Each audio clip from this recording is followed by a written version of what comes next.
Manchester United's academy is at the heart of our club's identity, if you ask me. And Ruben Amorim has got some plans for some players when AFCON comes around. Now, I want to speak about certain players individually, such as Lacey and Fletcher, but also Amorim's overall comments about plans around United's academy and what's actually going on.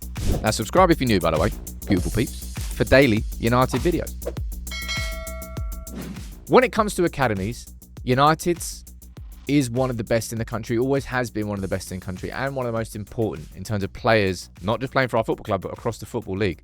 Who's breaking through next? Now, Amorim's name dropped Shay Lacey and Jack Fletcher ahead of the Everton game. I want to run through his comments because I think they're quite insightful to explaining what's been going on behind the scenes with the academy. Now, you can let me know what you think in the comments below. Now, before I do quickly get into this video, can I say a thank you to Legend for sponsoring this video and supporting United People's TV for quite a while now. I've been wearing their clothes for a long time. Actually wore them up to the Brighton game. If you saw me there, you may or may not have. This is the tee. This is the overshirt. Some more overshirts there. I like them because they're a very good fit. They're having a Black Friday sale, the biggest Black Friday sale they've had so far.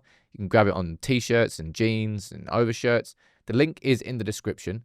If you like, it's the fit. It's the fit and the quality that I like. And that's why I'm happy to sort of work with them and share it with you.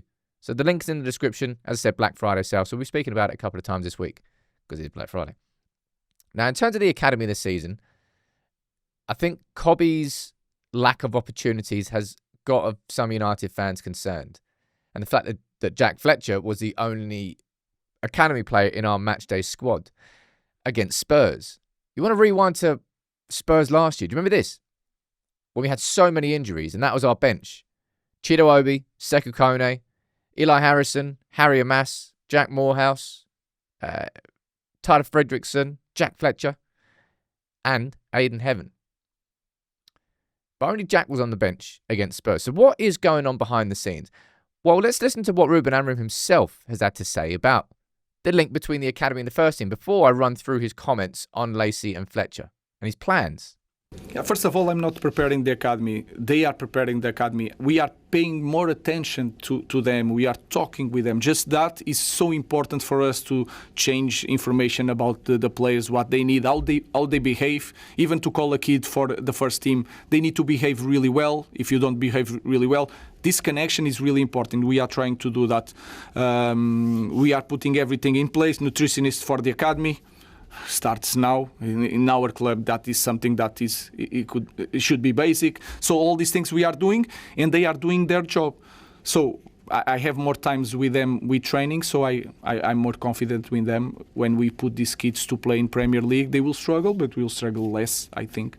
So I think everyone in the academy are doing a very good job in the moment. So Amorim there is speaking about how he feels more confident in the players that are coming through.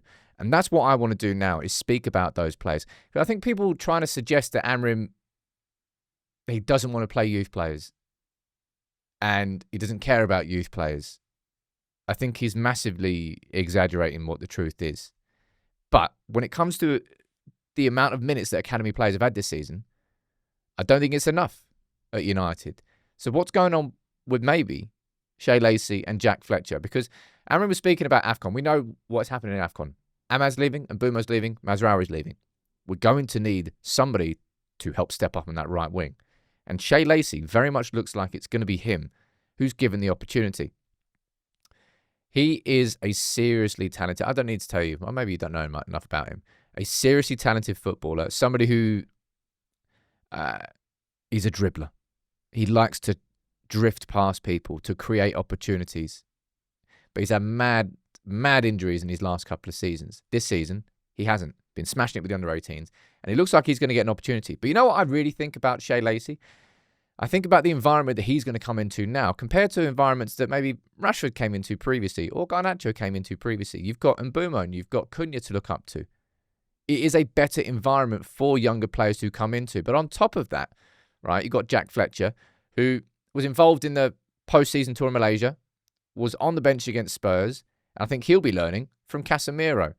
The experienced players, you already know how important the environment is. It's not just about the quality of the young player coming through, but the environment. And I think that's why this particular comment on Chido stood out to me, right?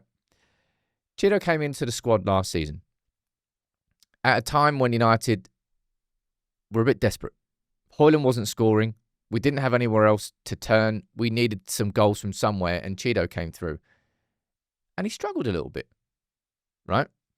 Now, I don't think this comment from Amorim is particularly pointing the finger directly at Cheeto, but the comment there about him starting too early and some players coming through thinking, I've already made it, immediately made me think, unfortunately, about Garnacho. Because it was something that I think a lot of United fans felt. That after Ten Hag, in a season where he was struggling, turned towards Garnacho and he ended up starting like a ridiculous amount of games in a row for United and was one of our only bright sparks. I think Garnacho very much thought at that time, yeah, I've made it. Rather than thinking, no, this is the beginning for me. And that's sort of a mentality that he wants to switch. He was speaking about how difficult it would have been for him to keep Højlund and Šeško happy with the amount of game time that he can give to those players this season. Hence why Højlund left when Šeško came in. And Amorim, look, at times where there are injuries, this football club should be ready to give younger players, academy players, opportunities, to be ready for that. I didn't realise that the academy didn't have a nutritionist. I suppose it's about bringing that professional aspect into the younger players. I don't know, behind the scenes. Remember Ratcliffe was saying about how he felt the academy needed to improve. I don't think it's about the quality of the players. I really, really don't. There's so many good players in that academy. The under-18s and the success we had under Adam Lawrence, and we're doing well again this season, the under-18s under Darren Fletcher in his first season, the under-21s are having a cracking season. So yeah, I genuinely feel that the problem with United not giving enough minutes for academy players is not to do with the quality of the players, it's the environment that they're coming into. It's always that tricky balance, isn't it? Between if you're good enough, you're old enough, versus you look at United's academy players who have come through over these last few years and the environments that they've come into. I think a big factor as to how they've not established themselves truly is because it's been tough circumstances. It's been the wrong sorts of pressures put on younger players. But with Mbeumo and Ahmad leaving, I'm excited to see Lacey coming through. Maybe getting his debut at some point. Maybe just being involved in matchday squads. I don't know. Jack Fletcher. Maybe he can get his debut. United, the academy just means more. And you might think it's weird for me to say that, but it really, really does. And I'm excited to see the integration of more academy players this season. I don't think there's been enough of it yet, but maybe it's been kind of paused a little bit whilst some improvements are going on behind the scenes. I don't know what. But what I do know is that there are plans for Lacey and Fletcher to be involved in the first team over AFCON and maybe after as well. And that in itself is exciting.